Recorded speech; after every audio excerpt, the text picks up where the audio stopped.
ঘটনাটি শ্রোতাদের কাছে কতটা ভয়ঙ্কর হবে জানি না, তবে আমার কাছে বেশ রহস্যময় মনে হয়েছে। তাই অভিমান ভুলে আবারও একবার ঘটনা শেয়ার করতে যাচ্ছি। সরাসরি ঘটনায় চলে যাই। আমার এলাকার ভাইটির নাম রিয়াদ। তিনি পেশায় একজন অ্যাম্বুলেন্স চালক। তিনি দীর্ঘ 5 বছর অ্যাম্বুলেন্স চালান। এ জীবনে তার সাথে ছোট বড় অনেক ভৌতিক ঘটনা ঘটেছে, কিন্তু এই ঘটনাটি বেশ ভয়ের। ঘটনা বোঝার স্বার্থে রিয়াদ ভাইয়ের মতো করে বলছেন রিয়াদ ভাই।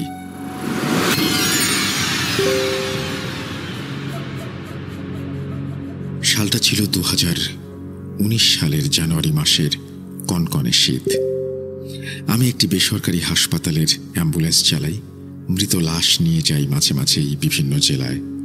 একদিন একটা ফোন পেয়ে আমি অফিসে গিয়ে খবর পাই একটা মৃত লাশ নিয়ে আমাকে রাজশাহীতে যেতে হবে। আমি লাশটাকে দেখলাম, খুব বাজেভাবে অ্যাক্সিডেন্ট হয়েছে।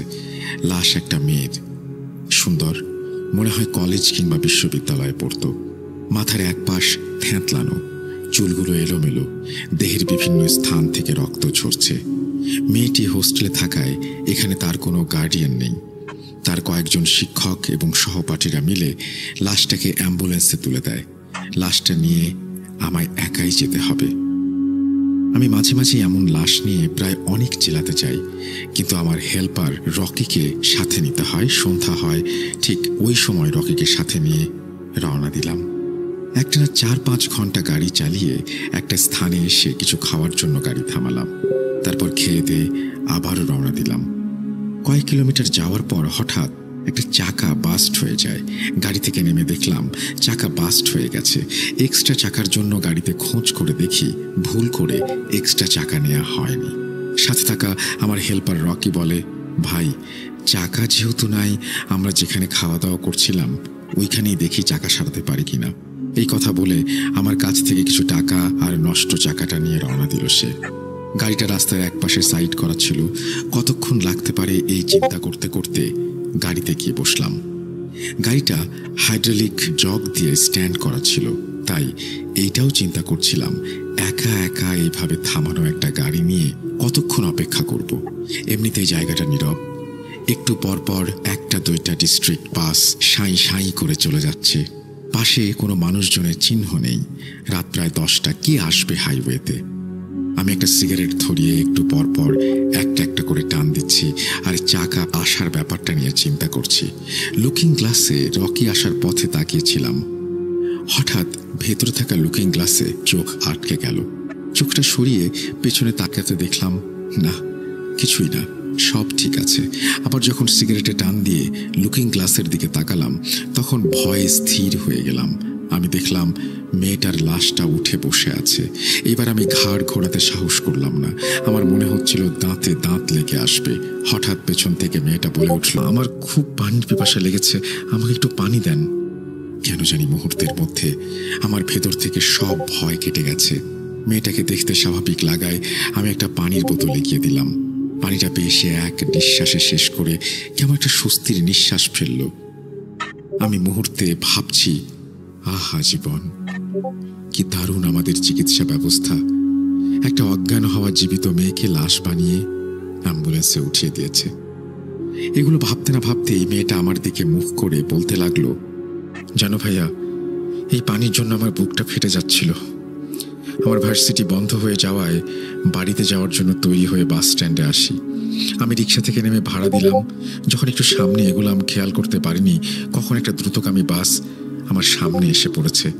চোখের পলকে বাসটার আঘাত খেয়ে সামনে পড়ে যাই আর বাসটা ব্রেক করতে না পেরে আমার মাথার ঠিক বাম সাইড দিয়ে চলে যায়। যাওয়ার সময় আমার সমস্ত শরীরটাকে কয়েকবার রাস্তায় পিষ্ট করে যায়। অ্যাক্সিডেন্টের বেশ কিছুক্ষণ পর পর্যন্ত জীবিত ছিলাম। মেয়েটার মুখে এই কথাগুলো শুনে আমার বাক রুদ্ধ হয়ে গেছে। আমি যেন আমার মধ্যে নেই, আমি শুধু শুনছি। তারপর মেয়েটা বলছে, চিৎকার করে বলতে পারিনি, আমাকে কেউ পানি দাও, পিপাসায় আমার গলা ফেটে যাচ্ছে। খুব শব্দহীন আর্তনাদ করে পানির জন্য গুমড়ে কেঁদে উঠেছিলাম, কিন্তু আমাকে এক ফোঁটা পানি কেউ দেয়নি। যখন শেষ নিঃশ্বাসটা ফেললাম একজন এসে আমাকে পানি খাওয়াতে চাইল, কিন্তু পানির এক ফোঁটাও গলা দিয়ে নামলো না, গাল পেয়ে পড়ে গেল। আমার নিথর দেহটা অ্যাম্বুলেন্সে তোলা হলো। আমার আইডি কার্ড দেখে ভার্সিটি থেকে তথ্য নিয়ে আমার কয়েকজন বন্ধু আর শিক্ষককে খবর দেয়া হয়, আর তারাই আপনার গাড়িতে তুলে দিয়েছে আমাকে বাড়িতে পৌঁছে দিতে। মেয়েটা এক নিঃশ্বাসে কথাগুলো বলে একটু চুপ করে আবারও বলল, ভাইয়া, আমার আব্বা আম্মা আর ভাই বোনকে বলবেন আমার জন্য যেন না কাঁদে, আর আপনাকে অসংখ্য অসংখ্য ধন্যবাদ আমাকে পানি খাওয়ানোর জন্য। এই কথা বলে মেয়েটা আবার শুয়ে পড়ে। ততক্ষণে আমার হেল্পার রকি চাকা ঠিক করে এসে বলল, ভাই চলেন, চাকা ঠিক হয়ে গেছে। আমি শুধু পেছনে তাকিয়ে আছি। রকে গায়ে হাত দিয়ে ধাক্কা দেওয়ায় আমার নীরবতা ভাঙে, আমার সম্বিত ফিরে পাই আমি। রকির ইশারা পেয়ে খেয়াল করলাম নাও আজও আমায় ভাবায়। এই বলে রিয়াদ ভাই তার ঘটনা শেষ করলেন। রাসেল ভাই, ঘটনাটি ভালো লাগলে পড়ে শোনাবেন। তো এই ছিল ঘটনা, আমি পড়ে শোনালাম। আশা করছি আপনাদেরও ভালো লেগেছে। যদি আপনাদের ভালো লাগে তাহলে আপনারাও ইমেল করুন। আমাদের ইমেল অ্যাড্রেস হচ্ছে russell.booth.com@gmail.com। আপনার নাম, ঠিকানা এবং ফোন নাম্বার সহ লিখে পাঠান। যেভাবে খুশি ঘটনা পাঠিয়ে দিন আমাদের। চলে যাব আমাদের পরবর্তী ঘটনায়।